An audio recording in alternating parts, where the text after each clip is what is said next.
Buenos días, buenas tardes o buenas noches. Mi nombre es Fernando Antonio Gómez Guerrero y hoy vamos a hablar de diversas cosas acerca de San Luis Potosí. Algunas de las cosas que vamos a ver el día de hoy va a ser comenzando con el esquema de salud de Marc Lalonde, entre ellos su determinante de salud, algunas funciones básicas de la salud pública y ya entrando más en el estado de San Luis Potosí, cuáles son sus indicadores en la demografía estática y dinámica, así como interpretarlos, es decir, compararlos con el resto de México. Principalmente, o primeramente más bien, el esquema de salud de Marc Lalonde, eh, o también llamado Informe Lalonde o de Lalonde Report, aquí se daba a conocer que la salud y la enfermedad no eran causadas o afectadas solamente por factores biológicos o infecciosos, sino que también tienen una base socioeconómica. Es por ello que ahí Lalonde remarcaba que la salud de las personas resulta de la interacción de varios factores a los que le llama determinante de salud. Estos son la biología humana, el medio ambiente, el estilo de vida y los servicios de salud de las personas. Estos determinantes tienen cierto porcentaje de qué tanto afectan a la salud de las personas. El que tiene mayor porcentaje es el estilo de vida que puedan llevar, siguiendo con la biología humana, es decir, su genética, el medio ambiente y por último el servicio de salud.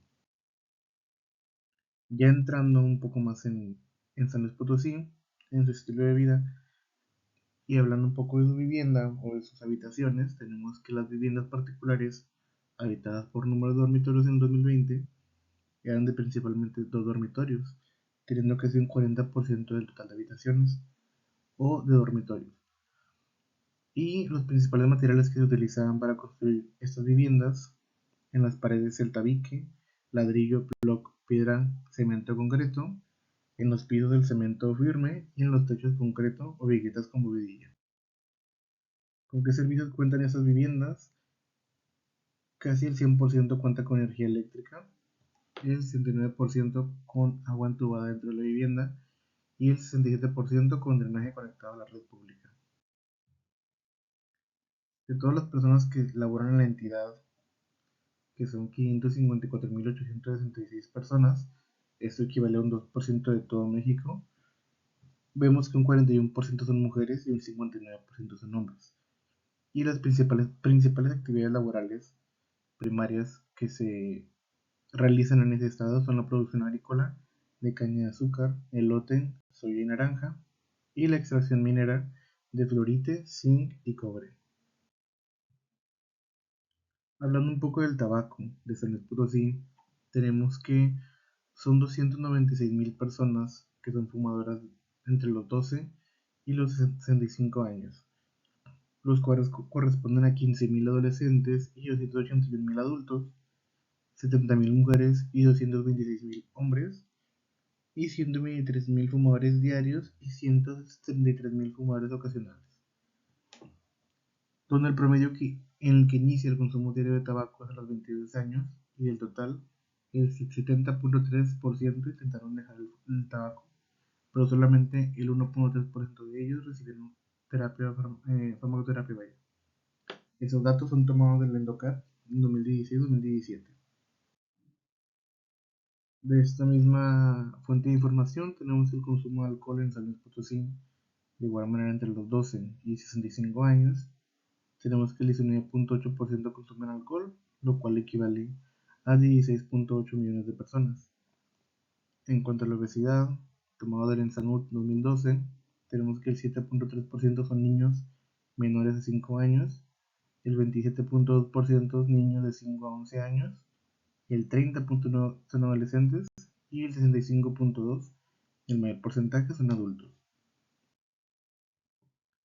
En cuanto al medio ambiente, tenemos que el clima que predomina principalmente es seco y semiseco en el 71% de la superficie, un 15% tiene clima cálido subhúmedo en la parte de la Sierra Madre Oriental, un 10% tiene un clima cálido húmedo, 2.5% un clima muy seco y un 1.5% un clima templado subhúmedo.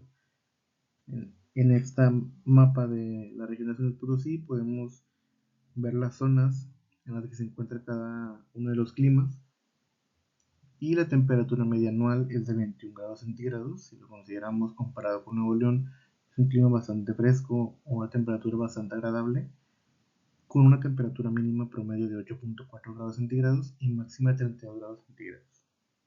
Esto obviamente varía dependiendo la temporada del año en la que se encuentre.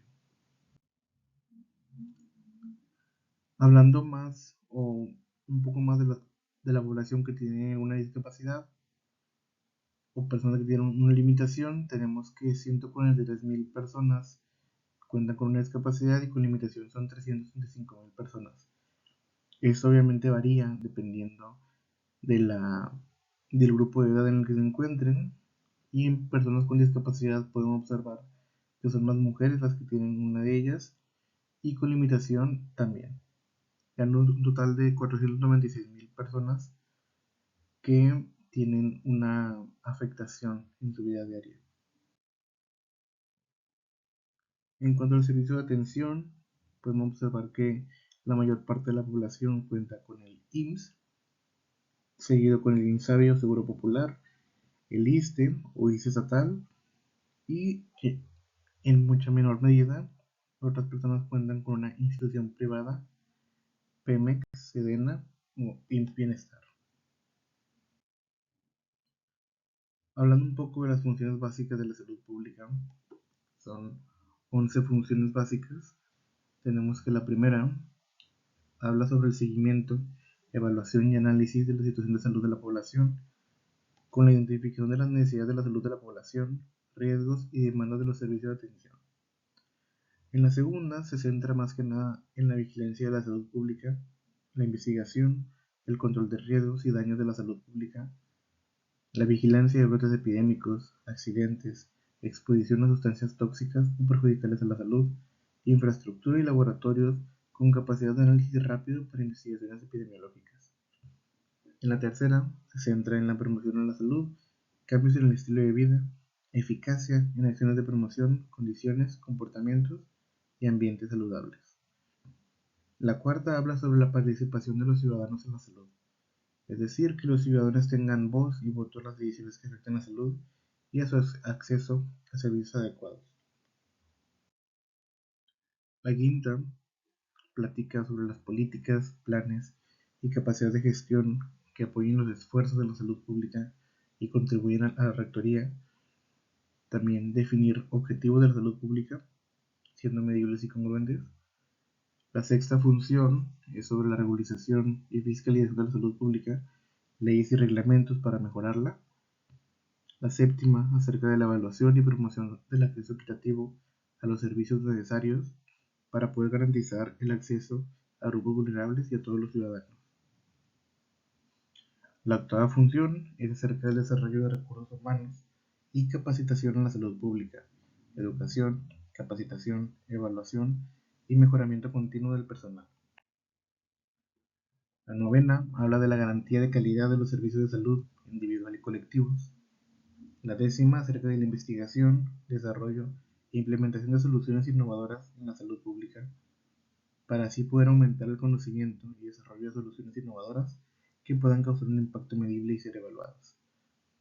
Y por último, la onceava función básica de la salud pública habla acerca de la reducción del impacto de emergencias y desastres en la salud, políticas, planificación y realización de acciones de promoción, prevención y rehabilitación temprana para así reducir el impacto de desastres sobre la salud pública, además de la colaboración intersectorial e interinstitucional para reducción del impacto de estos desastres. Pasando a la demografía, tenemos a la demografía estática y dinámica.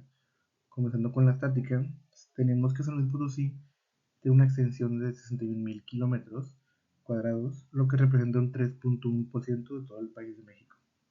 En el 2020, San Luis Potosí estaba dividido en 58 municipios. En ese mismo año, las personas que viven en San Luis Potosí son 2.822.255, siendo la mayor parte mujeres, y San Luis Potosí ocupa el lugar número 19 a nivel nacional por su número de habitantes. Tenemos que la población está mencionada Habita principalmente en localidades urbanas con un 67% y el resto en localidades rurales.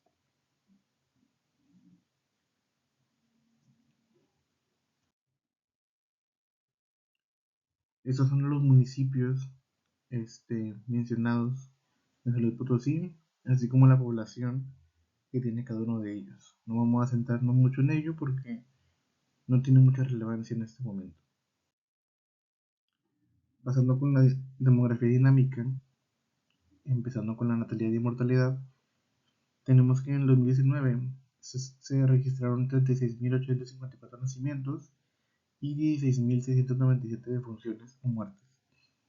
En esta entidad federativa, las principales causas de muerte son enfermedades del corazón, diabetes mellitus y tumores malignos. Más adelante se van a hablar de un poco de recomendaciones o soluciones que se pueden tener para prevenir estas enfermedades. A 2020 la esperanza de vida en Salud Potosí era de casi 75 años, al igual que el resto de México. Y así como pasa en otros estados de la República y en otros países del mundo, las mujeres tienen una mayor esperanza de vida en promedio que los hombres.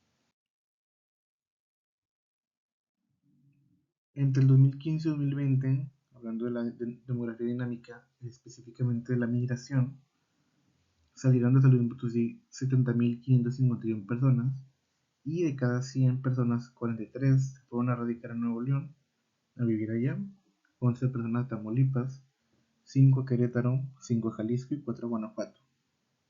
De igual manera, en la misma época, llegaron a vivir 68.111 personas a este estado y de cada 100, 18 provenían de Nuevo León, 14 de Tamaulipas, 9 del Estado de México, 8 de Ciudad de México y 7 de Veracruz. Así como existió una migración en esta época, en el 2020, a otros estados de la República, de San Luis Potosí salieron 25.569 personas para vivir en otro país y 92 de cada 100 personas fueron a Estados Unidos. Las principales causas de emigración en este estado fueron para reunirse con su familia, en cambio hubo oferta de trabajo, buscar un trabajo, siendo que se casó y migró para estudiar, entre otras.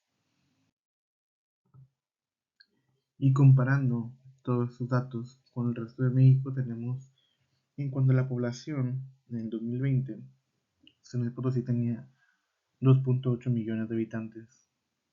Y comparado con México, tenemos que el estado más habitado es el Estado de México con 17 millones y el menos poblado es Colima con 731.000 habitantes. En cuanto a la tasa de crecimiento poblacional, en San Luis Potosí en este estado es de 1.1%, siendo que el promedio nacional es de 1.2%, bastante cercano, y comparado con otros estados que tienen tasas superiores como los Quintana Roo y Baja California Sur, con un 2% de tasa de crecimiento poblacional, eso debido a su migración interna y el desarrollo turístico. En cuanto a la densidad poblacional, en este estado tenemos a 44 habitantes por kilómetro cuadrado, siendo que en México hay un promedio de 64 habitantes. Sin embargo, una mayor densidad, como lo es en Ciudad de México, donde tenemos 6.000 habitantes por kilómetro cuadrado, o en el otro extremo, Baja California Sur, con 10 habitantes por kilómetro cuadrado. En la esperanza de vida, ya habíamos mencionado que en este estado son 75 años, siendo un promedio muy parecido en México, con unos años incrementados en Nuevo León o Ciudad de México, o disminuidos en estados como Chiapas o Guerrero. Y el índice de natalidad, tenemos que en San Luis Potosí son 18 nacimientos por cada 1.000 habitantes y con un promedio muy parecido de 17.5 nacimientos por 1.000 habitantes en el resto de México. Como he mencionado antes, algunas de las enfermedades más frecuentes en este estado son la diabetes, hipertensión arterial, enfermedades cardiovasculares, obesidad, infecciones respiratorias agudas, asma, diarrea, entre otras. Entonces, algunas recomendaciones que se pueden dar para evitar estas enfermedades o prevenirlas es mantener una alimentación saludable, actividad regular física, actividad física regular, un control de peso y todo esto principalmente para la hipertensión, enfermedades cardiovasculares, obesidad, diabetes. También se recomienda vacunación para enfermedades como la influenza o neumococo y obviamente para evitar los factores de riesgo que pueden incrementar estas enfermedades, evitar el tabaco y el alcoholismo. Para otras enfermedades infecciosas, como la diarrea, la gastroenteritis, parasitosis, intoxicaciones alimentarias, se recomienda principalmente mantener una buena higiene alimentaria, tener un control del mosquito de dengue en enfermedades por vectores y desparasitación regular. Por último, para enfermedades de la salud mental, se recomienda tener una red de apoyo, promover el bienestar emocional, ofrecer acceso a servicios de salud mental y prevenir adicciones.